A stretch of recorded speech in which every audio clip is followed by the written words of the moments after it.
Jorge McLean Yestenos, inicialmente profesor de historia en un colegio, se convirtió luego en un destacado embajador. Nació en Pachacámac, hoy Cieneguilla, en 1905, destacándose como empleado en el Ministerio de Relaciones Exteriores y redactor en diarios limeños. En 1949, bajo el régimen de Manuel A. Odría, fue nombrado ministro plenipotenciario en Portugal. En 1951 regresaba para ser nombrado embajador en Ecuador.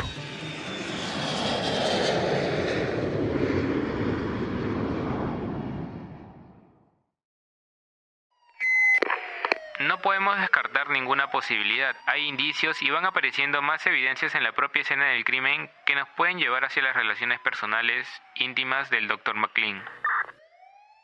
El cuerpo sin vida de Jorge McLean estaba a un lado del camino. Allí lo encontraron los policías. Tenía el rostro desfigurado, amoratado, lacerado, como si le hubiera llovido un saco de piedras y una bandeja de cuchillos. 4 balas en el pecho habían terminado con su vida finalmente. Era el domingo 15 de julio de 1951 y los agentes estaban convencidos de que ese ensañamiento con el rostro del diplomático era un gesto de odio, de profundo desprecio por ese rollizo hombre del mundo. Los documentos y demás pertenencias de Jorge McLean estaban intactos. Nadie había tocado nada. Todo indicaba que el móvil del asesinato no fue el robo. Puede ser un caso de homicidio pasional. Parece eso al menos. Todo indicaba que el homicida era alguien que había llegado con la víctima a esa zona remota de Lima, la ciudad del millón de cabezas. En el auto, que fue localizado a 50 metros de donde se halló el cadáver, la policía detectó rastros de sangre, presumiblemente de la víctima. Todo indicaba que Jorge McLean conocía a su asesino. En las páginas del Comercio se podía leer lo siguiente. Según los investigadores, habría sido ejecutado dentro del auto y luego fue arrastrado hasta el lugar donde lo dejaron abandonado. Pero, ¿cómo y dónde hallaron el cadáver de Jorge McLean? El camión que lo descubrió había recorrido La Molina y se dirigía a la zona de Arenera, camino a la hacienda Cieneguilla, a la altura del kilómetro 18 de lo que llamaban carretera a Orochirí. Eran las 10 de la noche aproximadamente, y los ocupantes David Ramírez y Arturo Luz vieron un bulto en el lado izquierdo de la ruta.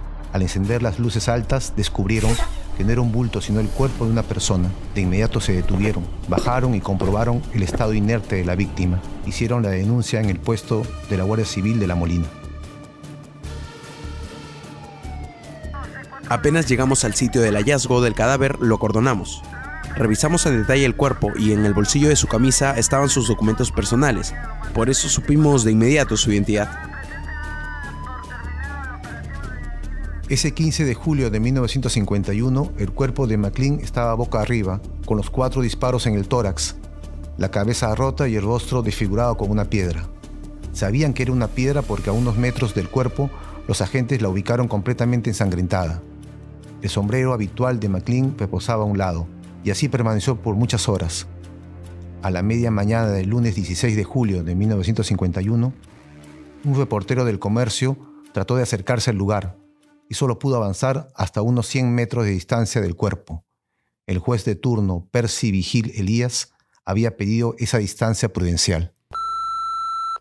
Los miembros de la Guardia Civil y de la Policía de Investigaciones solo nos reconfirmaron la identidad de la víctima, pero necesitábamos saber más, así que nos metimos por los arbustos, bordeamos el cerco policial y nos acercamos bastante al cuerpo. Vimos que estaba en posición de cúbito dorsal con los brazos extendidos. El terno gris oscuro a rayas se distinguía y sus zapatos negros y medias blancas también. Tenía una camisa blanca. Cuando nos acercamos más aún, vimos que un lapicero tipo Parker sobresalía del bolsillo de su saco. Nos hubiera parecido que solo dormía si no fuera por la cantidad de sangre que lo recubría.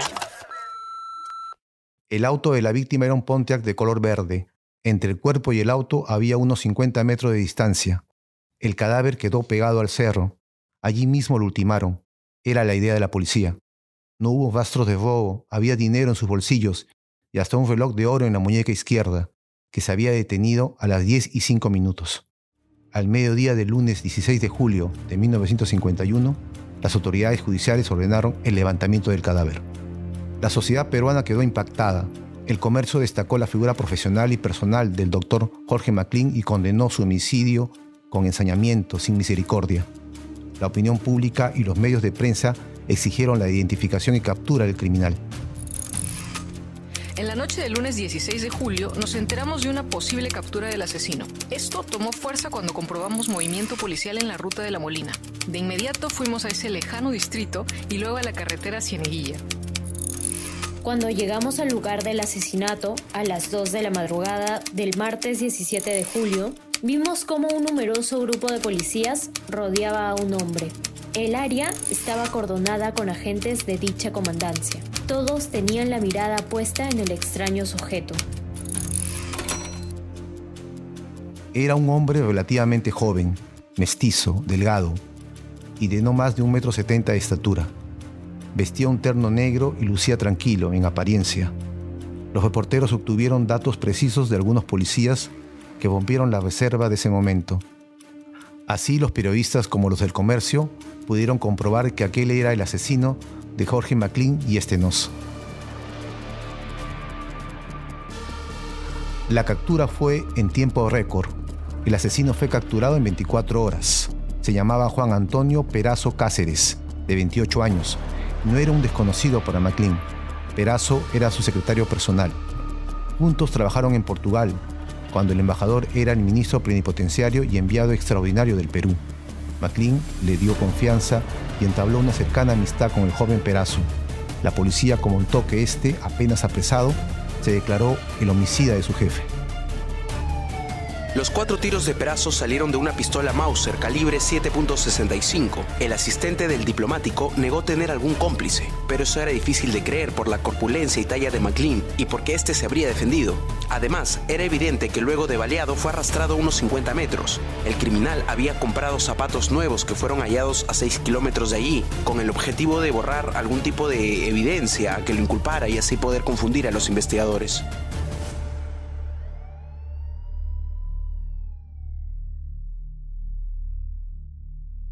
Luego de matarlo, aún con miedo, me escapé a pie por el lado de la quebrada. La rodeé y conseguí llegar a Lima. En el camino arrojé el arma con el que disparé, no sé en qué parte.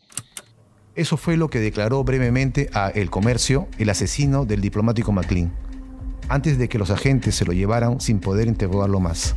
Perazo se conducía sin remordimiento, parecía no arrepentirse de lo que hizo. Pero nada se sabía aún de los móviles del crimen. La policía se reservaba ese punto importante del rompecabezas. Pero lo que sí se aclaró es que el diplomático se defendió antes de caer bajo las balas asesinas. En la autopsia se comprobó que tenía las costillas rotas y el puño de la mano derecha marcado fuertemente con la forma de unos dientes, los dientes de Perazo. Fue una lucha feroz con su atacante, quien, al mismo tiempo, le disparaba en el tórax. Con los años, y ya preso en el Panóptico de Lima, Juan Antonio Perazo Cáceres insistiría en haber actuado solo en el asesinato.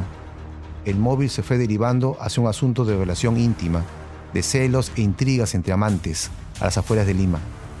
Fue un crimen pasional más en esos turbulentos años de esa sangrienta década de 1950.